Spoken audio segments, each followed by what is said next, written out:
When considering the treat to use for enticement, wet treats are preferred to dry, and there are a number of delivery methods that we can use. One is a lick mat with shallow grooves for slow lickers, a lick mat with deep grooves for fast lickers. If you're unable to get a lick mat, you can use just the lid of the baby food jar, or you can use a squeezable treat. Now, I have a lot of variety out here because every cat likes different food, so you may have to try different flavors of baby food. I like to use the Gerber baby food because it's nice and thick, so chicken or turkey, not the beef because they add lemon juice in theirs, or beech nut, chicken, turkey, or their beef would be okay. This is a little watery, so you may want to add something thicker to it, or if you're using a lick mat, that's really not going to be necessary.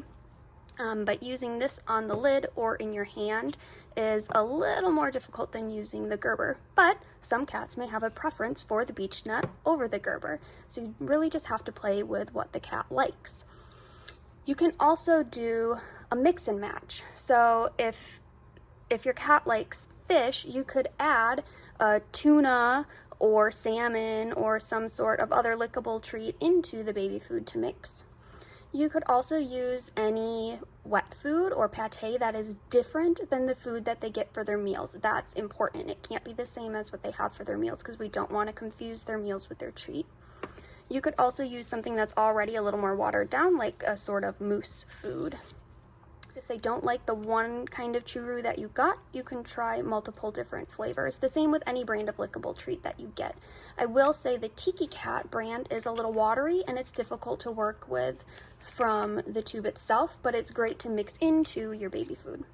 Some cats might just have a preference for the dry treats, and so again, there are a slew of options available of dry treats. How do you know what to choose? You don't, it's trial and error. I do recommend you get something small or breakable. So I have a lot of different soft treats that I can break into tiny treats, or even kibble that's already very tiny that you don't have to break.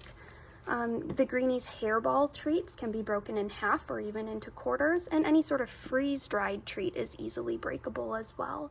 What you can also do for a cat who prefers the dry treats is to just sprinkle it right on top of the wet treats, and sometimes that's enough to be enticing, and then we can still utilize the lick mat.